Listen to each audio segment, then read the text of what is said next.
Welcome to More Than Mindset, the only podcast that bridges the gap between spirituality and success. Go beyond the mind with clarity and confidence coach Kim Guillory and learn how to integrate your passion to serve with your skills and experience to create a business you love. Let's get started. Hello, and welcome back to the More Than Mindset Show. Another interview today. So I've made the decision that after the 300th episode that I would start doing more interviews, bringing in mind, body, energy healing practitioners. And I met Faith this weekend and I loved what she was doing. And so I asked her to come on the show. And I said, come and tell me your story. How did you get here? And I have to tell you, by the way, I still feel super calm. And I have a EMF meter, and so I checked it and I am just like super level still. So it was really interesting. We're playing with that today. So I can introduce you, but I think I'd rather you introduce yourself. Does that sound good to you? Sure. Tell us who you are. My name is Faith Joubert, and I am currently in Covington, Louisiana, a native of Louisiana, like Kim. And I've been living here for 30 years now. I am a recently retired physician, actually 11 months today. That's after about 30 years of practice. My specialty was infectious diseases. And now I'm one of the owners of an energy healing center, a bioscalar energy healing center called Healthy Body, Healthy Soul here in Covington. So not even a year. Not even a year. Wow, I didn't realize that. I had like a few surgeries and stuff, and it takes a year to make adjustments, right? And even grief and deaths and change takes a year. You're not even at a year yet. So how's that going? I gave my practice a year's notice. And so I started saying goodbye to my patients, my longtime patients, well in advance of 6 months. So I sort of did my grieving gradually and got to say goodbye to everybody, sometimes twice before my last day. I thought that on my last day, I would, have a meltdown. But the day before my last day, I was on call the weekend. So my last day was Sunday. The day before, I was walking through the hospital and I just got this voice in my head said, your work here is done. And that was a tremendous relief. The next day, at the end of when I finished all my duties for the day, I went to the parking lot. I cut the nameplate off my parking space, threw it in the back seat and said, where are we going out to dinner? And haven't looked back very much. Made a few visits, but things change so quickly and I'm where I'm supposed to be. I love that you gave yourself that time. I did that with nails whenever I've done a lot of iterations in my business, but nails was my love. Like to be able to visit with somebody every week or every other week, like for years, I really had amazing relationships. It was so hard for me to let go of.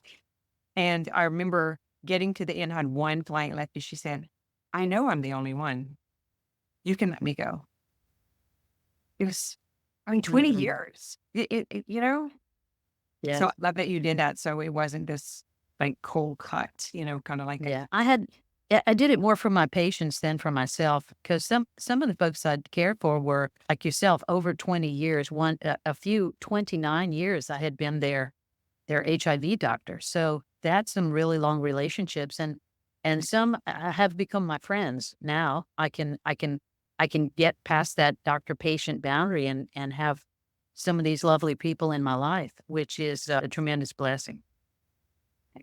So I have a couple of questions so you just tell me if I go too deep, too far, and you don't want to talk about this, but we had a great conversation on Sunday, and I talked about this on the podcast recently, how I didn't know why I was going to that event because I know everything that Caitlin does. I'm her coach. I've been working with her, training her. I know Ayurveda. I was like, I don't know why I feel like I need to go to this, and drive 3 hours. It's ridiculous. And then ended up getting the treat to be able to stay and like reap the benefit of following my gut. That is, to been such a blessing to meet you, to get to know the center and your mission. I'm inspired. I'm just want to hit the road and go to all of these places and bring everyone on the show. I'm super excited. And whenever We'd love to. what's that? We'd love to have everybody that you're thinking of. Yeah. Twice, 3 times maybe.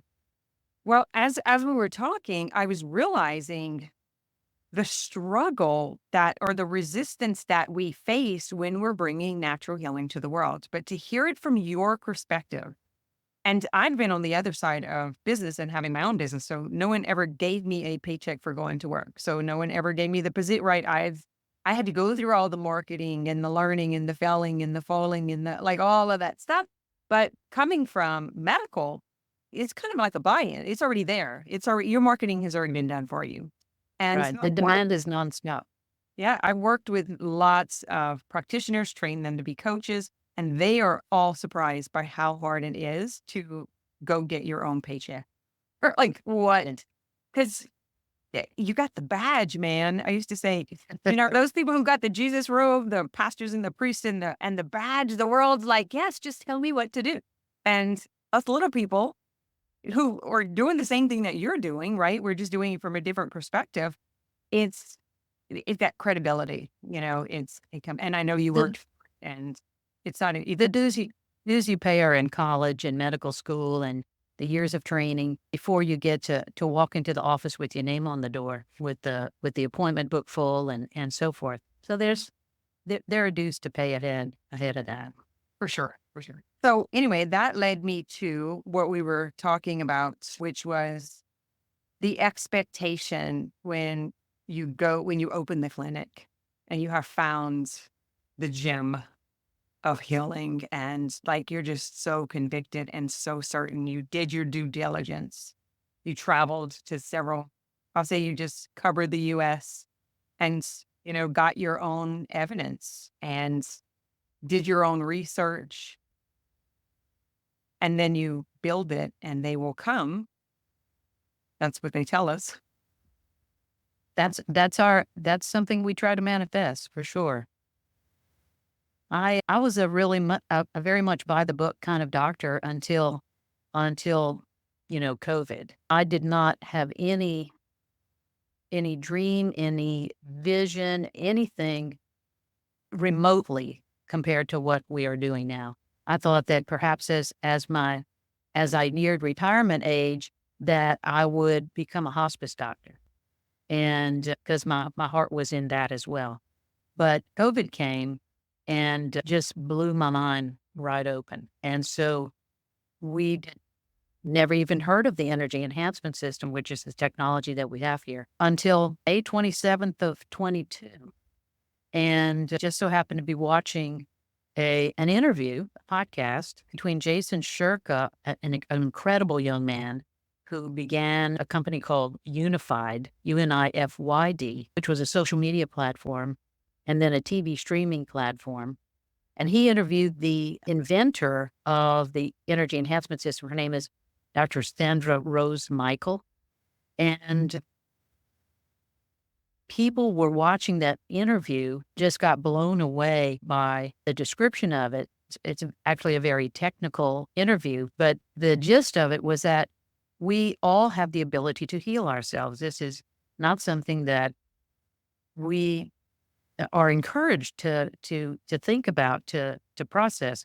We are in a model of Western medicine where when you feel bad, you go to the doctor, they listen to you briefly. Sometimes they examine you, sometimes not, which is that's just a horror to me. And they order some tests and then they try to give you something to counteract what you're feeling if they can figure it out, which oftentimes they can. We are not empowered. We give away our own decision-making ability, our own free will. We let the authority figure make all the choices for us, or many, many people do. And the idea that the human body is an energetic creation, not just a flesh and bones sort of thing, but an energetic creation that responds to energy, both negative and positive, is just something that the public really does not generally have an appreciation of.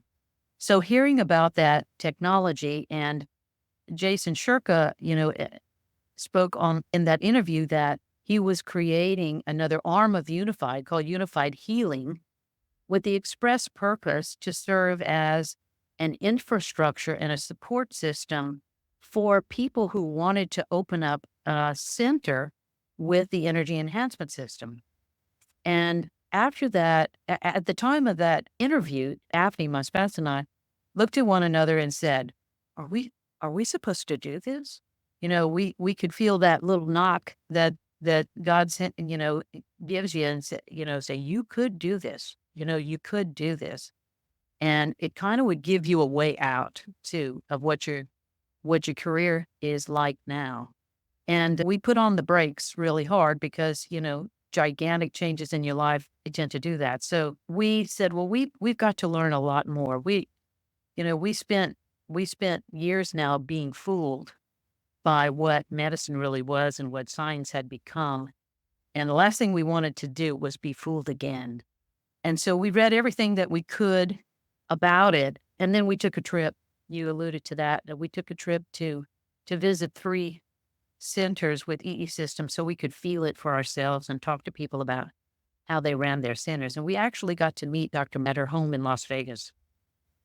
And when we came back after spending time in the EE system ourselves, we recognized what changes had occurred in our own bodies, in our own minds. And we couldn't deny that it was real. And then we heard the knock again. So are you going to do it? And we said, yes. And so we got to work. So were you already considering leaving medicine, or had you just awakened to, you use these words, what medicine was and what science had become? Yeah. I was tired before COVID. Infectious disease is not a very prevalent specialty. So a person can get spread kind of thin over, several hospitals. I was pretty tired before that. I thought that I would actually work until I was 67. I'm 61 now. But I was hoping to spend the latter years in a less stressful, giving comfort sort of specialty like hospice, palliative care. I didn't see myself leaving medicine until I was 67. It all has to do with getting insurance and Medicare and all that stuff. But when this came up, it was like, if I call you, you must come, in this same sort of vernacular. And we just felt like it was something we were called to do. So, you have to change your mindset. You have to change what you thought your future was going to be like to come in alignment with what you are called to do. So we just started, making plans. Daphne did most of the legwork, finding a place to lease and things like that. And then we had to renovate the building that we found. That was a massive undertaking, but she had experience doing that. So I got to start, part-time when we opened, which was May of last year, 23, and then got to come full-time in January after I left the parking lot. The call, I call it the summoning. You just know, it's like I was summoned to Covington. It's like, whatever. Yeah. You just don't fight it. You knew, right? You start to recognize that, what it feels like. I'm curious if you had even questioned, even in your mind, maybe not even saying it out loud, but if there was a moment of, but what would I do? Did you have any of that preface to seeing that on that interview? But what would I do? Did you, because you were already starting, you saw what was going on. You were already thinking you were not, there was like, okay, I thought I was going to be staying until 67. So you were already realizing, shoot, I'm not. I'm just curious from your thought process, how, like, I think we asked for this. Like, it's like it miraculously showed up in an interview, but I'm curious if you had a moment of what would I do? Was there any indication of that at all? Or was it you saw it and just knew? Denial is the strongest defense mechanism, right? So you think you're hearing a call to do something different than what you have planned to do. And you're like, did I hear you correctly? Is that really what you want me to do? You want me to, leave my practice early and launch something, completely out of our, realm of being in our medical practice. I was not one of the doctors who ran the business. There were those who made the decisions about contracts and, hiring and firing and things like that. That's not something I ever wanted to really participate in. And there were others in our group that were happy doing that part.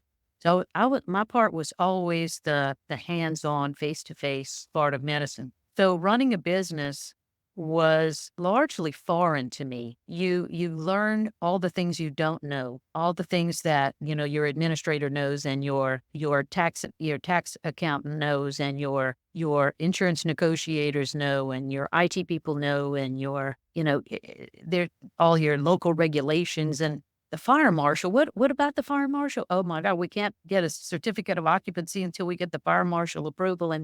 And what if we can't get the occupancy and that's the tremendous amount of anxiety about all those foreign things. Having confidence in the technology was one part. Doing the nuts and bolts of running a business was completely out of our comfort zone as well. Fortunately, Daphne, carried the ball on that, and I'm so proud for doing that. It took me months to figure out what my role was going to be here. Like the end of my medical practice, and after COVID, when I had become so disgusted, I really stopped enjoying the science of medicine, and I only got satisfaction out of the holding of the hands, the listening, the comforting. And well, now I can do that. I can do that every day. I can do that to every person that walks through that door because I don't have to heal them now. I'm not responsible for it. They can heal themselves. All I have to do is provide this environment, this opportunity for them, access to this, and they do it for themselves. And that's twice as beautiful and a lot less stressful. We get to see the healing happening. Do you want to talk about you said you had become disgusted? Well, The in stress, in medicine and in science, you were taught that science is pure. That if you wanted to do research, that you had a hypothesis, you designed a study to an experiment to test your hypothesis, and when you generated the results, then you were honest and transparent about the results. But it became, unfortunately, extremely evident. Well, maybe I should say fortunately, extremely evident that the science surrounding COVID and the vaccine was anything but that. And the people, the thought leaders that we were accustomed to trusting were failing us incredibly. And I just lost trust in what we were being told was the truth, because in fact, it was not the truth. And the truth was withheld for the benefit of the people who pay for the studies. And that was just a knife in my heart. So then I began to question everything. Well, what else have you lied to us about? And what other truths have you hidden for your own agenda? And so it was really a very sad time, more sad than angry, and scary, because here I had spent, 29, 30 years caring for people and guiding them and being their partner in decision making based on the things that I had learned. And what if those things that I had learned were not true and I led them in the wrong direction? I felt tremendous, remorse and fear that I had harmed anyone, that I had given them the wrong advice, but also sad that I no longer could trust what I was being told. All I could trust was my experience, what I had witnessed with my own eyes, at the bedside. So that was a very big awakening. Yeah. Did you go through a denial phase? Like, did it take some time to, like, what did I just see? Like, how was that process for you when you were not looking for this? You were not one of these conspiracy theorists. You were never turning your back on men. You were not looking for any of this. So No. you started to see and hear, or however you started out what was happening. It took more than one post. It took more than one article. It took more than one podcast. It took, I had to gather a little evidence before I really could turn my back on it. But fairly quickly, our first case of COVID at my hospital was March 6th of 20, and had access to the vaccine December of 20. and January of 21. That's when all of us healthcare professionals who were unfortunately, some willing, some were forced to take the vaccine or lose their job, December 20 and January of 21. So March of 21 is when I started hearing about what the truth was about the vaccine, all the harm that was being experienced but not being reported. And then started to look more closely national database that records vaccine-related injury. And the numbers were just stacking and stacking and stacking, and nobody was talking about it, at least in the mainstream. And when I started to see those numbers build up and recognize that what is reported is actually just a fraction of what actually occurs, and that nobody was being honest in, at the CDC, at the NIH, they were just withholding all this for their own agenda. And that was the beginning of, my mental, emotional separation from mainstream medicine. There were things that could help people, but the mainstream did not want us to use them, like hydroxychloroquine, like ivermectin. And it just built and built and built. And so, and then you start to separate from your colleagues because they don't want to hear it. Mm-hmm. They don't want to believe it. So then, before long, you're the pariah, you're the one who's gone, off the deep end, the conspiracy theorists and all that. But lo and behold, it's true. So I gradually separated. And when we started working on this business and I started to talk to my colleagues, people that have respected me for decades, just started to sort of create a little space, nod gently and with courtesy, and just, oh, that's interesting. We're gonna have to check that out, and never seen their face here. So it's a pretty big transition. For sure. That's, the disheartenment of the disruption of the truth, first of all, that when you're so committed to something, to an ideal of something that you had no reason to question. So you started seeing it circulate first. Right. Like anything else, it takes several times, even like in the sales process, it's 8 to 12 times. You got to hear and see and hear and see and hear and see. Right. But what's your take? Oh, go ahead. What were you going to say? I was just going to say, most doctors don't get their medical information from social media, but the social media is where you go to look for alternative stuff. And, I was not on Facebook. I was not on any of these other things until that time. And then I started looking at people who were posting things that, like there's a Doctors Alliance. There's one called the Critical Care Alliance. I'm blanking on the name, but it's a national organization tens of thousands of doctors belong to that began during the COVID epidemic to discuss and disclose things that were working that were not mainstream. And of course they all get called quacks and things like that. And 10 years ago I would have too, but this just blew my mind wide open. That's the part. You said in 10 years ago, I would have too. And that was what I was segueing into the question about, and this is just going to be an opinion because I don't know the answer to this either. But I play with it is, what do you think determines, is it flexibility of the mind? Is it willingness to question? Because it's so opposite, right? These two worlds are so opposite. Like I am completely committed here and I'm completely committed here. And I would love to see a bridge between the two worlds, between medicine and holistic, between natural and I mean, I would hope to see that before my lifetime ends, But what do you think it is required, or what makes up the difference in someone that's willing to cross that bridge or willing to even go and peek on the other side and come back? Like, do you have any idea? For someone who was Well, never had a I recent would get on think the bridge? I would think a large portion of people who non-physicians who explore alternative health is because mainstream medicine has failed them in some way. Mm-hmm.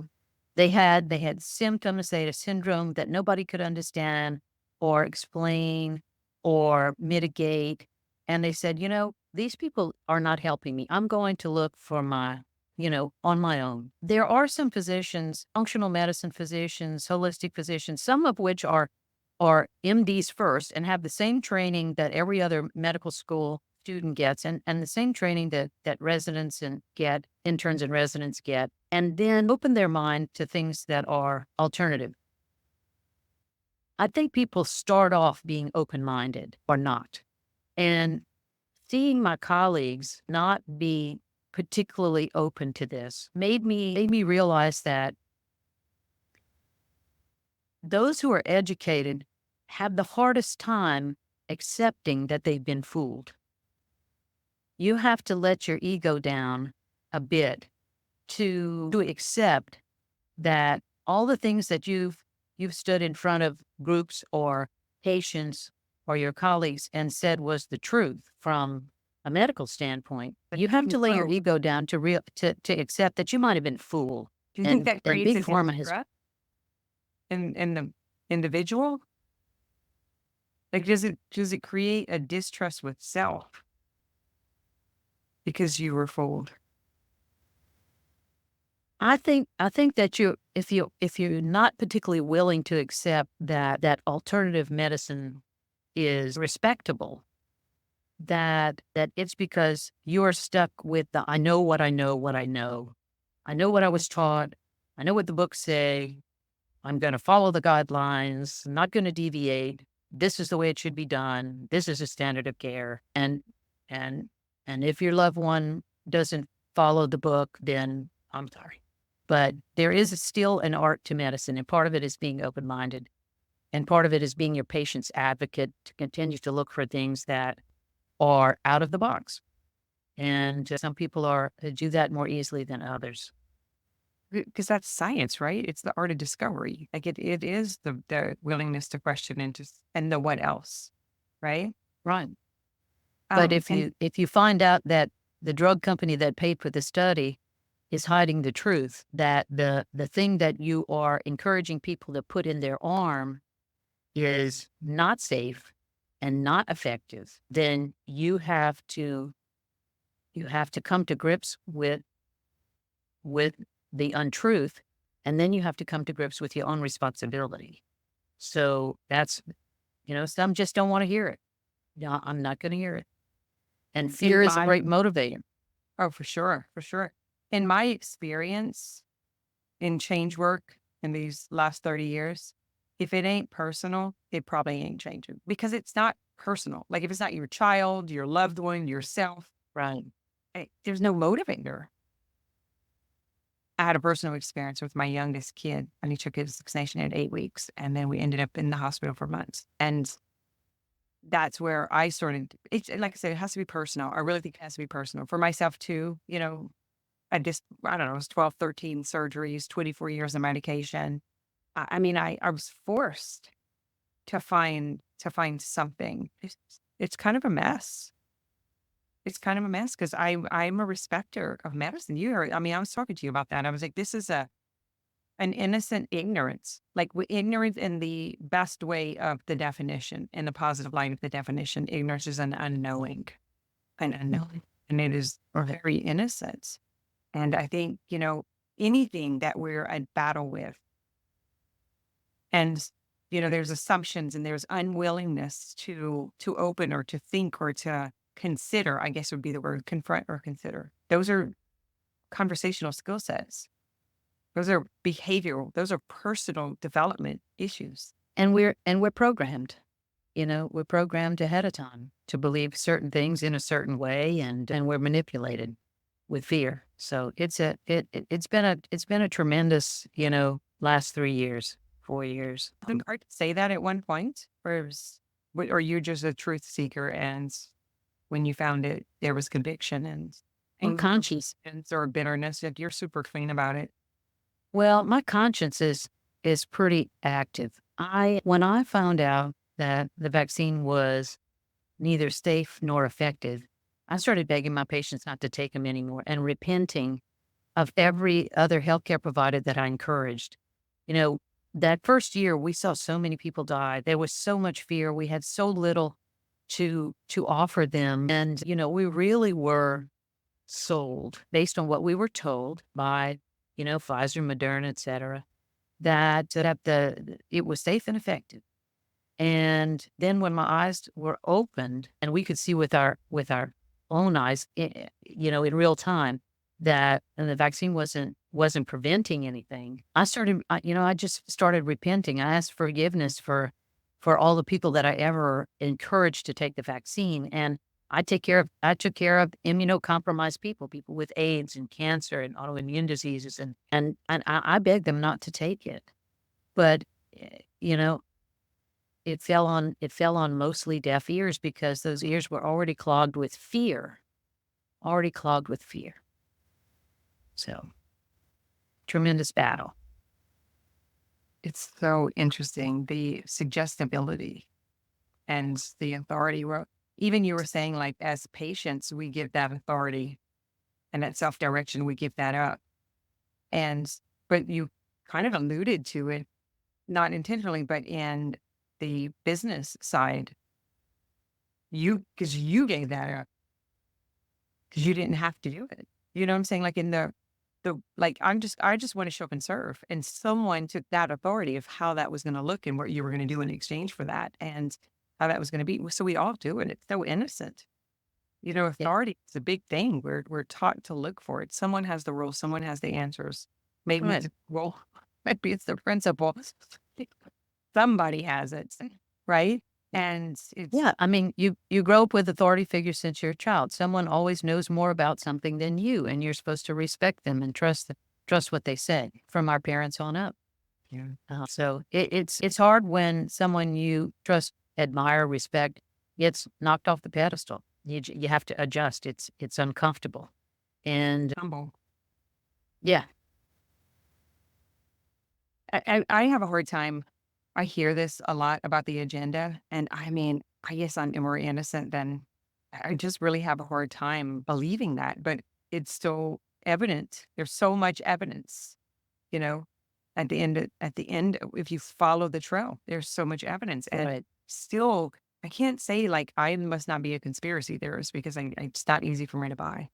I still think people are innately good and people are innately Right. serve the us, the we, not the, but that's not what I'm hearing It, over and over and it's much over.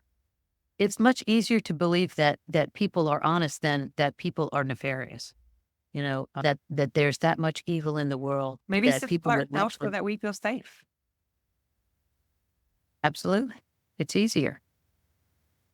We're also too busy. We're too busy to stop and think. We're too rushed. We don't look inside. We just keep rolling from one checkbox on our to-do list to the next one. We don't stop and look inside and try to exercise our own intuition. It's too easy to believe what you read rather than stopping and thinking about what feels true to you on the inside. That's also been a tremendous lesson for me. And yet here we are. So what was the selling points on the EE system? Like what was the nudge? What was the knock that you guys had to look at each other and say, is this us? Is this a call? Like, was it in the actual what you heard, or was it when you went to visit and then what you experienced? I think both. There are a ton of energy medicine devices and things out there, more than I could have ever imagined. The science of it was important. You can light a sage stick and move it all over a room and say the room is clear. But that's different than being able to say we measured the millivoltage of the cells before and after time in the energy enhancement system, and this is what happened. And here I have 300 testimonials of people who have spent time in and what healing experiences they've had. And you can look at the research and it just becomes something that is more concrete, less something imagined or or woo-woo, though I'm now officially a woo-woo. But the EE system and Dr. Michael's explanation of it and the creation of it was very much a technical thing. And that was very important to me to understand it from a biophysics standpoint. But then to experience it myself, it was absolutely no question that I was different after having spent time there. And I can say it, when I talk about what people have experienced in energy enhancement systems now all over the world, in the last 2.5 years, there are now 500 places in 60 countries. And on Unified Healing, they have racked up hundreds of testimonials. But when I talk to people about it, I say, with my own eyes, I have seen, stroke symptoms diminish overnight, Parkinson's symptoms diminish, eyesight improve, macular degeneration arrested or resolved, hearing loss restored, tinnitus gone away, blood pressure, heart pumping function, oxygen levels, blood sugar, people's autoimmune symptoms go away, psoriasis, big patches and horrible psoriasis, psoriatic arthritis, rheumatoid arthritis, every manner of pain, whether it's I just hurt myself pain, to my back's hurt for 30 years pain, to my feet tingle and burn from diabetes pain, from shingles pain, to the pain of metastatic cancer. I have seen with my own eyes people who say, my pain is better, my pain is gone. It's just so tactile, so real. So when I explain it to people, I tell them what I have seen with my own eyes. And I pray that I have their trust, because it's something that we all would benefit from, whether we're sick or not, I tell people, if you feel good, come here, you're going to feel great, but if you're suffering, if you're sick, if you're in pain, if you're sad, we've seen all manner of, psychological things improve, depression, anxiety, personality issues, PTSD, ADHD, autism, we've seen improve. And we are just so grateful. A man came here yesterday, a veteran, who's been suffering with horrible back pain for a very long time. He's disabled from it. And he says, man, I hope this helps me. He spent 4 hours in the room. We give 4 hours free to veterans each month. He came out 2 or 3 times to go to the restroom. He came out at the end. He said, I feel so great. He said, I can't stop smiling. Tears came to his eyes. Tears came to my eyes. I'm having chills now. He said, it feels so great. I'm so glad I came, and that is just, those are the words I live for. And it's just real. There's no placebo effect. Jason Furka, he's a skeptic too. He said, my family went to an EE system before I heard of, before I undertook this project. He said, and I was skeptical. Oh, there must be placebo effect. Well, they had taken their dog who had this big old cyst on its neck. And dogs don't have biases and don't have, they aren't subject to placebo effect. The dog spent 2 or 3 overnights in an EE system and it went away. And he was convinced. He said, I know the dog's not faking it. I know the dog's psyche is not making this happen. And so for him, that was real. And what I felt for myself was real. And fortunately, about every day we're hearing somebody's story that reinforces that. So it's very rewarding. Is you'll never see where you escaped.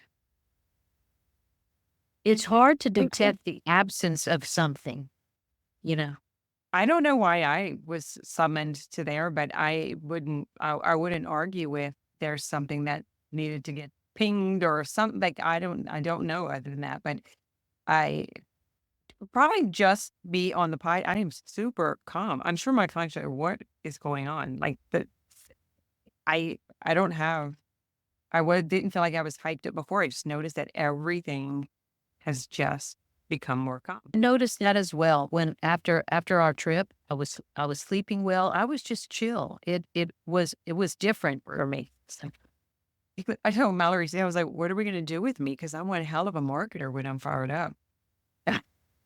Well, it doesn't take out the good. It What doesn't, would it it felt felt good? good. It's like there was this, I don't know, it's just not there. Super calm. So I'm curious because it's just been a few days, and I know this. Yeah. We can kind of talk about that. So like there are people who are going to hear this and have no idea what we're talking about. So first, it's just the name of it, and then in very simple terms, what Okay. what would be the advantage and benefit? So the feature is the machine, it's the room, it's coming into Right. this environment. But what does the Yeah. environment do? So the energy enhancement system is a combination of two things. One is a production of scalar waves. We are accustomed to Hertzian energy. Everything that's electronic runs on Hertzian energy. An outlet is 60 hertz. Radio station broadcast in megahertz. That's a word that people have heard before. Scalar energy is different than Hertzian energy. Many people that are somewhat familiar with energy healing or the energy modalities speak of good frequencies and bad frequencies. Well, the vast majority of Hertzian frequencies are bad. They're stressful to us. It's like radiation. It really is radiation. Scalar energy, on the other hand, is nourishing to us. We are made of energy with 100% energy. Many people can identify with the process of taking an EKG, where they put the little pads on you and they make a tracing, a measurement of the electricity flowing through your heart.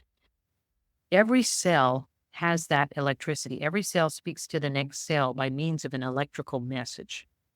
And if you look at our cells as being like their very own battery, we have 50 trillion batteries, but the battery can be full. And when the battery is full, we can execute all those God-given instructions about how to heal. All of this information is in our DNA. We can heal simple things. You cut your finger, it heals. You don't have to do anything to it. If you break a bone, your body knows how to knit the pieces together. But yet we get sick and we have a hard time recovering from insults and injuries. So when our battery is full, we're actually able to execute those instructions. But most of us are running around about half full. And you need half full just to replace the things that are naturally wearing out. We have to replace the cells that line our mouth. We have to replace our blood cells. We have to replace our liver cells, our brain cells, our skin cells. We have to replace them regularly. But if we don't have enough energy to do that, then we age and we become ill. And the lower your charge, the more likely you are to become ill and to stay ill. The lowest charge is being associated with cancer. So in the environment that we live in now, we're being bombarded by all this harmful radiation that brings down our natural charge. We're being poisoned by things that are being sprayed in the sky and put in the water and injected into the livestock. And look at look at the ingredient list on half of the things you pick up at the grocery store. It's all this is harmful and suppresses what is natural in us. We were not meant to run this way. We were meant to run full and healthy and live a long, happy life. So the scalar wave serves to increase the electrical charge of our cells. It goes from wherever you start, however low it is, to full within about an hour. In the room, all of these scalar generators are set up opposing one another perfectly. They're perfectly aligned across the room. So when the scalar waves are generated, they collide in the center of the room perfectly and create a field, a space that is saturated with that energy. The other half of the energy enhancement system is called biophotons. This is biologically active and beneficial light and color. Because we are energy, light is energy, we are light. If you had the right camera, you could measure the light energy coming from the human body. We have an energy field around us. Many people are familiar with the word aura, but the shape of our energy field is it's called a toroid. It's like a big donut inside and out.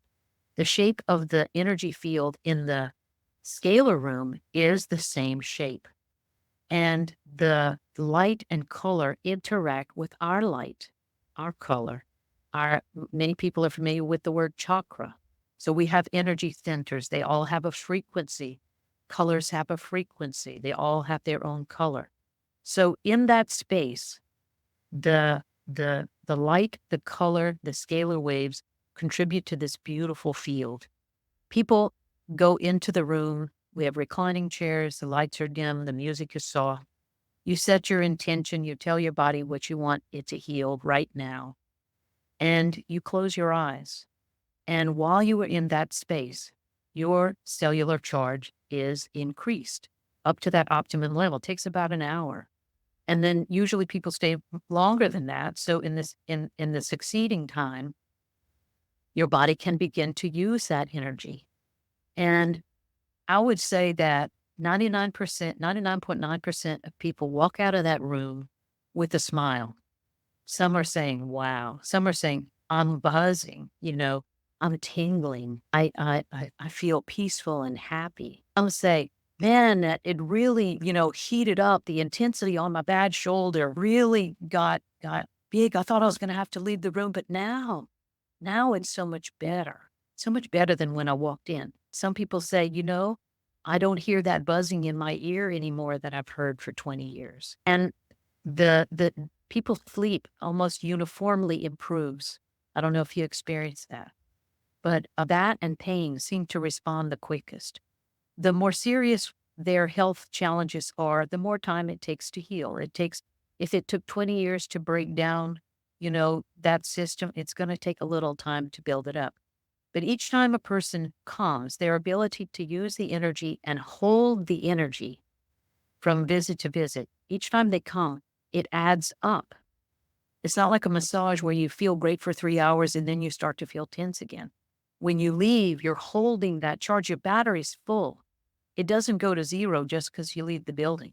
You hold that charge. And so while your charge is up, you are continuously working on things that your body wants to work on. It wants to replace the worn out cells. It wants to repair the damage done. It wants to balance things that are out of balance. It wants to, the right-left brain balance is improved. Your mitochondria work faster. You repair your DNA better. I mean, it's the myriad of things that's going on after you leave is just as beautiful as the time in the room. So people experience the benefits not just while they're here, but for days and days after. So what I'm hearing is the time, at least that first hour, is the battery's now charged. So just like we charge our cell phones, okay, it's charged. Yes. Anything after that, like because it's charged, now its natural ability to heal is active. Whereas Right. before, its natural ability to heal is trying to just get to the survive because it's trying to refuel itself. Is that what I'm hearing? That's exactly right. Ah. Your cells say, "Hey, now we can get to work. No, we're Boy, we've got a lot of work to do." well, they're from tired because they're trying to summon this energy of this natural healing energy, but they're so depleted and low. People are there's so much overconsumption and exhaustion. And, Caitlin and I were talking about this today. We recorded a podcast, and everything that you're taking in, what you see, what you hear, what you smell. And when you're scrolling on social media, you're taking in everything in that box. The music, the sound, what you're reading, the person, the other person, the other, but and then you scroll to the next and again and again and again. And it's just an overconsumption and oversaturation. Absolutely. And people and most people don't recognize that the light coming from your computer screen or your cell phone, the blue light is very disturbing to your circadian rhythm, your day and night cycles, your natural day and night cycles. How many people look at their cell phone until right before they turn out the light to go to sleep? And so your sleep is disturbed. It's not restorative, and you don't feel rested when you get up. And then you start pounding yourself with this energy drink and that coffee, and your body doesn't get what it needs. And so much of what it needs is just the right kind and amount of energy. Well, and staying filled up. Recharge. All right. I hope that was a great explanation to everyone that is listening. We have people chiming in from all over the world, literally. So they may have this in their area, or I want to do an overnighter. So I'm kind of like taking the show on the road, and we'll be doing this. I'll call it a tour, but it's basically we coming in and teaching about the mind-body disconnection and integration. And I was like, Kayla, we could do it. I can do that. in the area, like in Covington or New Orleans, and then just take, I think it's 8 is the max. So just take a handful that would actually want to sleep there instead of sleep at a hotel. And Well, we can try to work it out that you do your program here, in the but whatever you like. Yeah. yeah, so that would be great too. So how many people do, so if somebody wanted to host an event and go and teach like what I'm saying, how many people could you fit in that room? So if somebody's listening to this, that is a coach that travels and teaches and does Yeah. stuff that I do. Depending on how you want the chairs arranged, we can, in classrooms seating style, we can sit about 20, 21 people reasonably comfortably. So this is an invitation if anyone is listening to this and you're looking for an area to host an event, you would actually be able to host, and you can go up to 2 hours in, they could actually get treatment while they're receiving. Right. I mean, obviously, we would be most open to people who are in alignment with us, healthy body, healthy soul. So we focus on things that are good for your physical health, your mental health, your emotional health, your spiritual health. Those are the things. And what you're describing is certainly in alignment with that. Yeah, I'm pretty sure no one else is listening to this. We start off with connecting spirituality and success, right? The hardest things to talk about, and just integrating all parts. My new word is totality, and is the whole and sum of all that is, ever was, be. It all already is, like you said, it's already in us. It's just that we're so low. Our battery is so low, we can't summon it to come and help us. So when we can feel it, then it puts it back into healing mode. How often Absolutely. so if someone doesn't have any physical issues, any primary concerns or issues, like I don't have any symptoms or pain or anything. So what would be the recommended amount? Like, would they go once a month? Would they go every week? Or would it be one overnighter every quarter? What's the...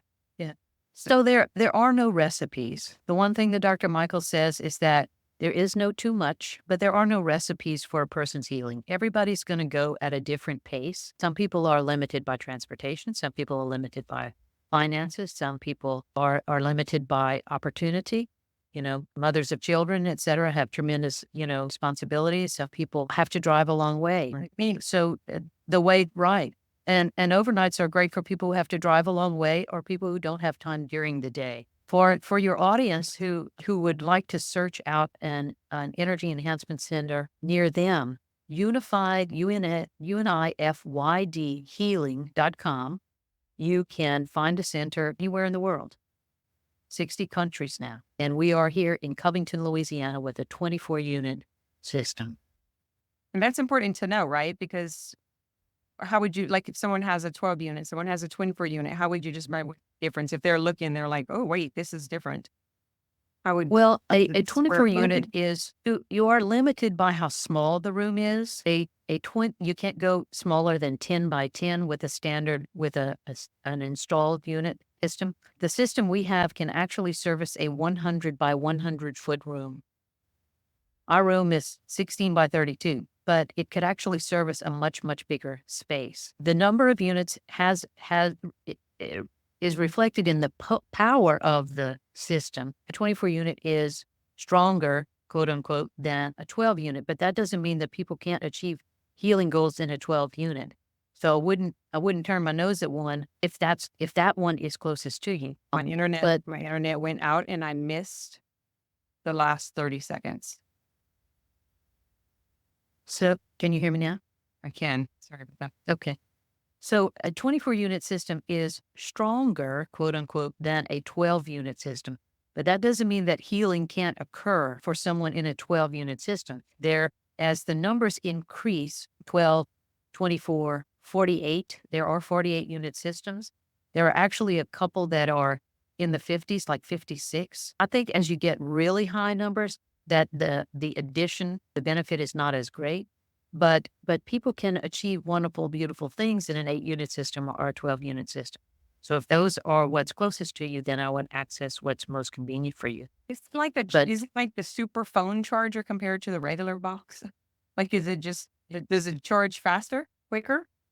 What's the difference? Like The technical, I don't know if I'm going to get the technical part accurate. So I think that it probably happens in the same amount of time. But but that might be a more technical question that I don't feel confident answering. I think that you can, between a 12 and a 24, I think that people can achieve their health goals in a 12-unit system too. Mm-hmm. Yeah. Cool. I'm just curious. And those were the questions. We Does it the charge reason we different? picked 24. The reason we picked 24 is that is Dr. Michael said that she felt that 24 units was the most coherent number with our DNA. And she felt like that the field was smoothest at that number. So that's why we chose that number. Probably there are more 24 unit systems than any other size. Interesting. This is cool stuff. Is there anything I did not ask you that you want to share? Because we're going to put your contact information. I'll have this, at the bottom of the podcast. We'll also have it on YouTube. So if you ever want to send clients to come and hear about what we talked about, or someone wants to find you, we'll put a link, contact you. Is there anything that I don't know if it cut off when I mentioned unifiedhealing.com. You can find a center anywhere in the world. If you're in Louisiana or you're in the Gulf South, we would love to have you visit here at Healthy Body, Healthy Soul in Covington, Louisiana. Our website is healthybodyhealthysoul-la.com. And we're on Facebook and Instagram. We have an app, but we'd invite everyone to take a look at our website. We have our own testimonials from our own clients here. We have links to the research of EE system and links to unified healing. We have lots of events that people can come to in the evening in addition to the regular daytime sessions. People can spend the night. That's a really fun and beautiful thing. We are open 6 days a week, and we run specials and things like Veterans Day. Veterans Day is next Monday. All veterans are welcome to come here for free all day. So lots of things going on here. We're trying to raise as much awareness as we can. It feels uphill sometimes, but we are encouraged every day, and we have a chair that's waiting for you. We have a chair that's waiting for you. I took a bed. I'm not leaving. What are you talking about? I love the idea that you get the double whammy, because you go to an event there and you get the healing at the same time. That was really cool whenever, Caitlin was presenting. So that is my invitation, is I'm sending out to anyone who's interested in doing an event that wants to present, because that's my world and my clients. I train coaches and work with practitioners. You were talking earlier about the conviction of, or the recognition of something. And, for a couple of years, I was working with quite a few pharmacists that were dealing with, oh my God, what are we doing? Like, I don't want to do this. And, people were coming in and they were so afraid, and they were having to do this. And that's what led them to seek something else. It's like really, we're living in a very interesting time where your livelihood is, it's up for question, very scary stuff. So I love that you have. Yeah. So some of those mandates are getting turned around right now. In New York, for instance, those mandates, people are being compensated. So that's just the tip of the iceberg that's coming. Yeah, I think this mandatory vaccination in general is going to be, with this term coming, like what's going on, I think that is going to be, a lot of that's going to be reconsidered.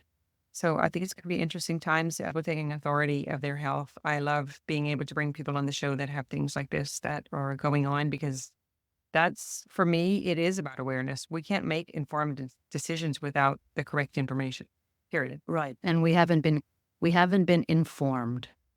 Yeah. That's where the lack has been.